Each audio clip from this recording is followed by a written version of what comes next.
Hello বন্ধুরা, আজকে নিয়ে আসলাম যে ভিডিওটা, সেই ভিডিওর মধ্যে থাকছে ডিট্যান, আইব্রো, হেয়ার কাটিং এবং লাস্টে ওই হেয়ারটাকে সেট করে দিয়েছি। সেট বলতে কি, আমি জাস্ট ওনাকে দেখিয়ে দিয়েছি কিভাবে রেগুলার ক্লিপ দিয়ে চুলটা সেট করে আটকাবে, তো সেইটাও আমি দেখিয়েছি। তো আমি দেখালাম এটা আমার ডিট্যান। এই ডিট্যানটা আমি অ্যাপ্লাই করব, যেহেতু এখন খুব রোদে বেরোচ্ছে, রোদে তো বেরোতেই হবে। বেরোনোর পর তো প্রচুর ট্যান পড়ে যাচ্ছে, যার জন্য ডিট্যানটা মাস্ট। একটা ডিট্যান না করলে এই ট্যানটা যাবে না। তো এখন আমি এটা দেখাচ্ছি, সেটা হচ্ছে ম্যাক্স গ্লো ডিট্যান। এই ডিট্যানটা অ্যাপ্লাই করেছি। তো চোখে আমি একটা হালকা টোনার দিয়ে দিচ্ছি, যেটা হচ্ছে আই প্রোটেক্ট, মানে চোখটাকে একটু, যে চোখের মধ্যে যে কালো স্পটটা, এটাও চলে যাবে। যার জন্য আমি প্রথমে ডিট্যানটা আমি অ্যাপ্লাই করেছি, তারপরে চোখে টোনারটা দিয়েছি, দিয়ে আমি রাখবো কিছুক্ষণ জানেন। তারপর ডিট্যানটা আমি তুলে দেবো, রিমুভ করার পর, হ্যাঁ, তারপর আমি হালকা একটা মাসাজ দেবো। এই মেয়েটা আমাকে বলল যে আন্টি একটা ছোট্ট ভিডিও করে দেবে, যেটা তোমার ইউটিউব চ্যানেলে, আমার মা তো কোনো দিন ফেসিয়াল করেনি, তো আমি সেই পুরো ভিডিওটা আমার ফোন থেকে করে তোমাকে পাঠাবো, তুমি ওটা ইউটিউবে দেবে। তো আমি ওই জন্য ভিডিওটা করে দিচ্ছি। তো মেয়েটা ভিডিওটা করে দিয়েছে, আমি এটাকে ইউটিউবে দেবো। এই আমার ডিট্যানের কাজ হয়ে গেছে।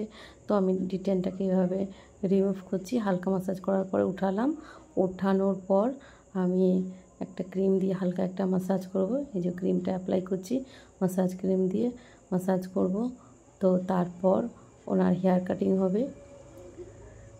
যেহেতু এখন গরমকাল, একটা ডিট্যান ফেসিয়াল করা খুব দরকার হয়, নইলে তো স্কিন পুড়ে যায়, স্কিনে দাগ আসে, স্পট পড়ে, নানা রকম প্রবলেম। গরমকালে ডিট্যানটা করা খুব ভালো, বিশেষ করে জেল বেসিক ফেসিয়ালগুলো তো আরও ভালো হয়।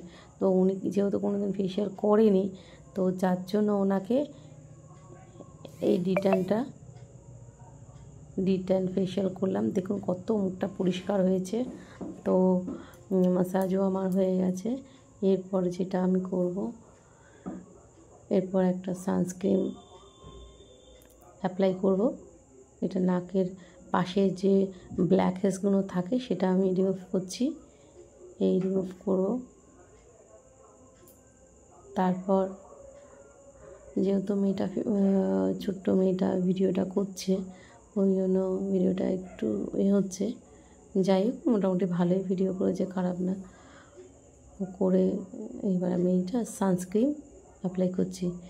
এটা যেহেতু গরমকাল আর ডিট্যান করেছে, তো যার জন্য আমাকে সানস্ক্রিনটা ইউজ করতেই হবে। সানস্ক্রিনটা অ্যাপ্লাই করলাম। এরপর আমি ওনাকে হেয়ার কাটিং করব। আচ্ছা, এই ভিডিওর মধ্যে আমি ডিট্যানটা অ্যাপ্লাই করেছি, আপনি দেখেছেন, মাসাজটাও দেখেছেন। আর আমি যে আইব্রো করেছি, সেই আইব্রোর ভিডিওটা করা হয়নি। তো হেয়ার কাটিংয়ের ভিডিওটা আমি দেখাবো। এনার হেয়ার কাটিংটা, মানে হেয়ারের অবস্থা এরকম আছে, খুব ড্রাই। হ্যাঁ, তো আমি স্প্রে করে চুলটাকে একটু স্মুথ করে নেব।